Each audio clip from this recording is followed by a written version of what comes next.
Hey, what's going on YouTube? It is Carolina Jackpot time, checking in with week number 6, picks and predictions against the spread for the college football season. This is the week of October 7th, 2017.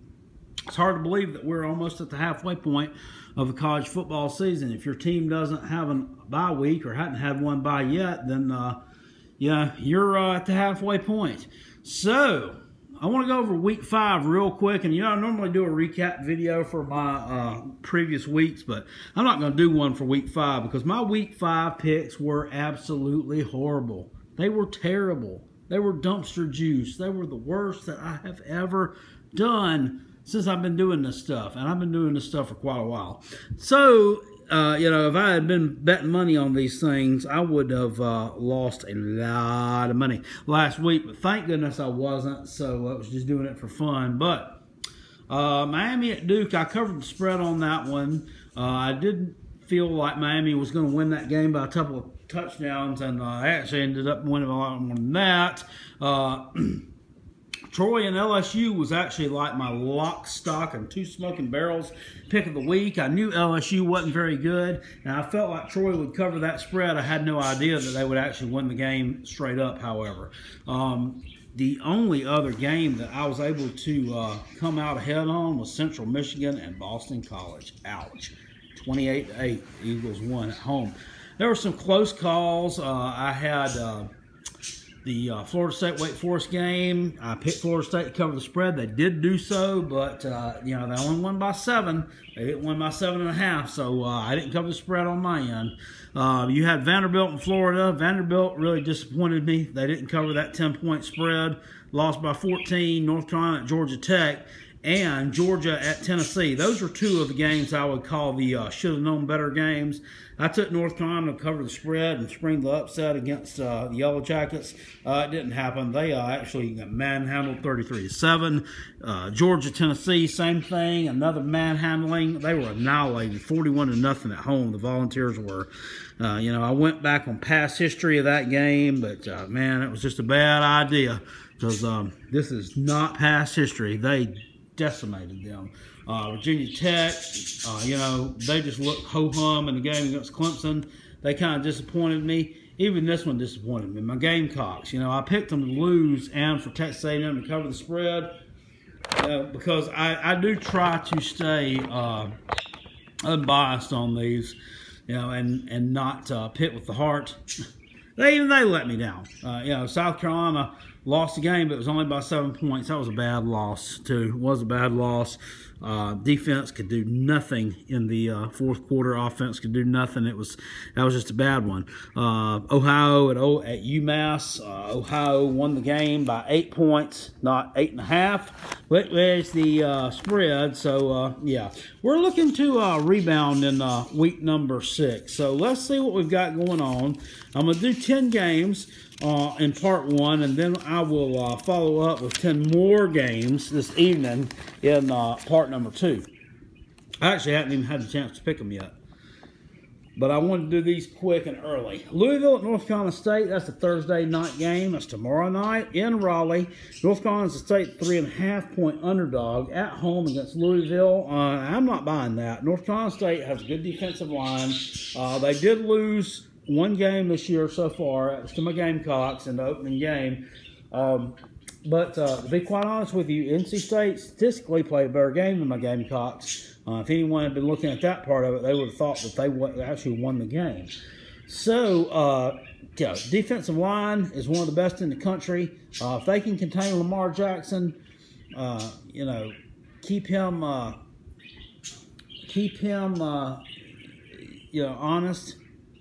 I think they got a chance in that game. The back end of North Carolina State's defense, I don't think is as good as what Clemson's was. That's what they were able to do with Lamar Jackson. I mean, their whole defense is good, so they shut him down totally.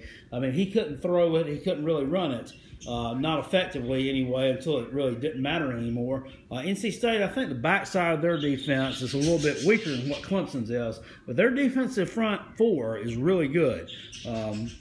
Not quite the level of Clemson once again, but almost to that level. And I think they're going to pressure him into making some mistakes. on Thursday night at Raleigh. That's going to be a big crowd. Raleigh they don't have a lot of big games up there at NC State. It only happens about once every 5 years that they get a game like this. But, you know, when that place gets full in Carter Finley, it can get loud. They can get rocking, and that can be a really good environment for football. It's a Lane Stadium type environment. It's a Papa John's Stadium type environment, a smaller stadium that gets almost as loud as an 80,000-seat stadium. Where all the fans are sitting on top of each other, and the noise just kind of, you know, funnels down onto the field. So I look for NC State to cover the spread and win that game straight up. I believe that they are honestly the second best team in the ACC Atlantic. And, yeah, they're going to battle Clemson for that first spot in that particular side of the conference to go to the ACC championship game. And then there's nothing to say they couldn't upset Clemson. It could happen. I doubt it. That's going to be Clemson's stiffest test as far as I'm concerned the rest of the year. Florida State is garbage. They are not good this year. You know, Wake Forest, I don't think it's going to really give them a stiff challenge this weekend. A lot of people are saying, oh, Syracuse on Friday night up there in the Dome. They're going to give Clemson a hard time. Yeah, they might have if it was 25 years ago and Donovan McNabb was playing, but that's not the case anymore. Clemson won that game easily as well. So this will be, you know, a really good matchup for second place in the ACC Atlantic. And I think North Carolina State is more talented on all sides of the ball, and I think they're going to win this game. Illinois at Iowa. Iowa's an 18.5-point favorite. You know, I was really in love with this Iowa team after they really gave Penn State a run for their money a couple weeks ago, because I picked them to do just that, and I picked them as my possible upset pick of the week. They didn't do it, so they kind of fell out of favor with me, but I still did pick them to cover the spread at Michigan State last week, and they weren't able to do that either. They lost that game, and they're 18.5 point favorites at home this week against Illinois. I don't think they're going to cover the spread. I think they'll win that game. It'll be by about 2 touchdowns. Illinois is horrible. They're probably the second worst team in the Big Ten behind Rutgers. Georgia at Vanderbilt.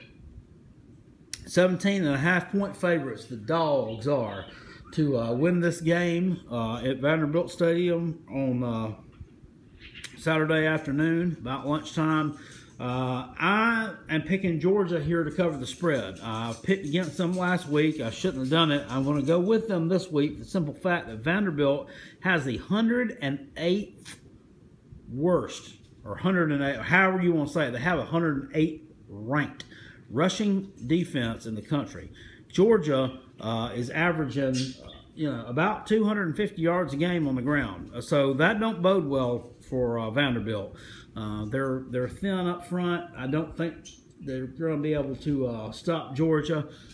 Jake Fromm, I think, will do what he has to do to get the job done. I think Jason Eason, they say, has gotten healthy now, and actually he is competing with playing time with Fromm for playing time. And Fromm still got the starting job. Georgia's defense has been playing lights out. They've averaged like 9 points a game is all they've been giving up all year long. Vanderbilt doesn't score a lot. I just don't see this being a favorable matchup for the Commodores. They're not going to pull any kind of upsets here. They're not going to shock the world. Georgia will probably win by about 28 points, in my opinion. You have Texas Tech playing on the road at Kansas. Texas Tech really close to beating Oklahoma State last week. They dropped that one by like a touchdown. Kansas, one of the worst teams, once again, Power 5. They're 1-4, I think it is. They can score some points, though. Kansas can put some points on the board. The problem is they give up even more points than that. I look for this to be like a 60-something to 30-something matchup, or a 62-28 matchup. I think Texas Tech will cover the spread against the Jayhawks in Lawrence, Kansas on Saturday afternoon. No challenge there. Wake Forest is on the road at Clemson. This is going to be the one where I go out on a limb here, and I wrote here, cover barely for Wake Forest.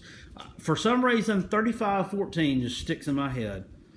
I think this is going to be a 35-14 type matchup with Clemson winning. That is a 21-point victory for the Tigers. In that case, Wake Forest will cover the spread. Wake Forest is solid. They're solid. That quarterback they got solid. The kid's a senior, John Wolford. One thing that just I don't like about them is they really have not played any competition this year, other than Florida State, which they lost by a touchdown late. And Florida State's a dumpster fire this year, but I don't think they've got what it takes to get it done at Clemson. They haven't won at Clemson since Bill Clinton was in office, and which coincidentally also happened to be the last season that Clemson had a regular season where they had a losing record. They had a losing record in 2010. They went 6-7 because they lost their bowl game. But I don't see Wake Forest getting it done here. Wake Forest is a good team. They're a solid team. They're an Independence Bowl, Birmingham Bowl type team, but they don't have the horses or the athletes to take it to the next level. Clemson's going to win this game. Yeah, this is going to be a Boston College type game, but I think Clemson will turn it up a little bit more on offense than they did against Boston College. I think they weren't worried about Wake Forest. I think they were worried about a little bit more than Boston College, but I still think they cover the spread barely, even though they will lose to Clemson by about 3 touchdowns, and that's what I'm saying. 35-14 Tigers. Pittsburgh's on the road at Syracuse. Pittsburgh's 3.5-point underdog in the massive, scary dome up at Syracuse. I'm going to look for them to cover the spread here. Syracuse is a 3.5-point favorite. I'm going to look for the Panthers to pull off the mild upset and win that game, just by the fact, based off of they have played better competition. They played 2 ranked teams, Penn State, who they beat them, but it wasn't that bad of a victory. Oklahoma State really manhandled them. That was a bully beatdown. But Syracuse is no Penn State. Syracuse is no Oklahoma State. And I look for this to be a close matchup, but I think the Panthers are going to take that one on the road and cover the spread. Notre Dame at UNC. I said Notre Dame's quarterback's injured. Doesn't really matter. I think they're going to roll over North Carolina. Another team with a really